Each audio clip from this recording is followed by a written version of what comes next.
ជំពូកទី10សម្បត្តិរបស់សាវកពលផ្នែកទី1ព្រះគម្ពីររ៉ូមកាន់គម្ពីរកិច្ចការរបស់ពួកសាវកបង្ហាញអំពីប្រវត្តិនៃពួកជំនុំរីឯសម្បត្តិរបស់សាវកពល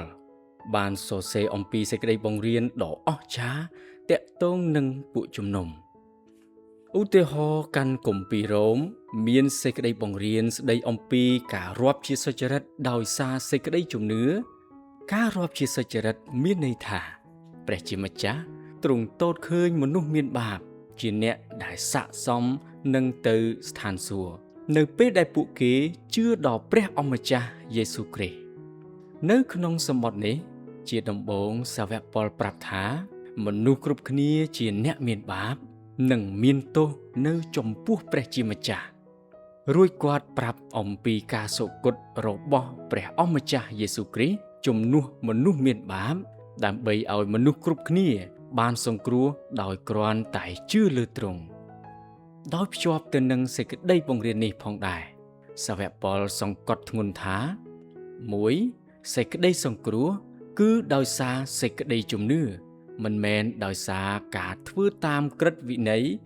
ឬការប្រព្រឹត្តអំពើល្អនោះទេ2ទាំងសាសដទៃ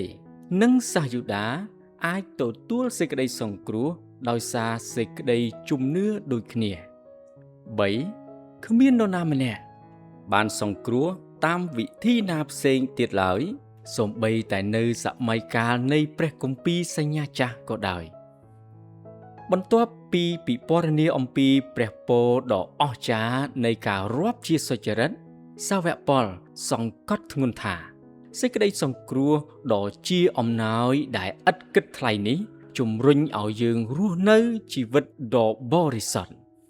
គ្រីស្ទបរិស័ទរាប់ខ្លួនថាបានស្លាប់ហើយកប់ជាមួយនឹងព្រះគ្រីស្ទឥឡូវនេះពួកគេរស់នៅដើម្បីផ្គាប់ព្រះហឫទ័យព្រះជាម្ចាស់ព្រះវិញ្ញាណបរិសុទ្ធដែលគង់នៅជាមួយពួកគេប្រទានកម្លាំងឲ្យរស់នៅដោយគោរពប្រតិបត្តិដល់ព្រះចំពោះការអះអាងថាដំណឹងល្អ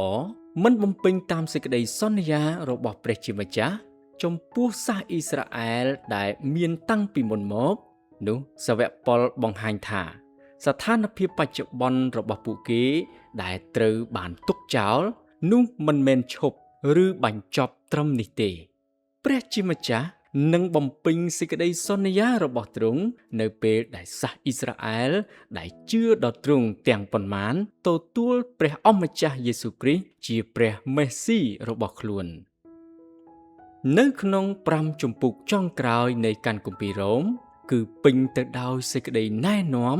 សម្រាប់ការអនុវត្តជាក់ស្ដែងស្ដីអំពីរបៀបដែលមនុស្សបានរាប់ជាសុចរិតគួរប្រព្រឹត្តចំពោះព្រះជាម្ចាស់ចំពោះរដ្ឋាភិបាលចំពោះលោកីនិងចំពោះបងប្អូនរួមជំនឿមនុស្សជាច្រើនចាត់ទុកព្រះគម្ពីររ៉ូមថាជាបទបង្ហាញដ៏សំខាន់បំផុតដែលនិយាយអំពីគោលលទ្ធិគ្រឹះរបស់គ្រីស្ទបរិស័ទ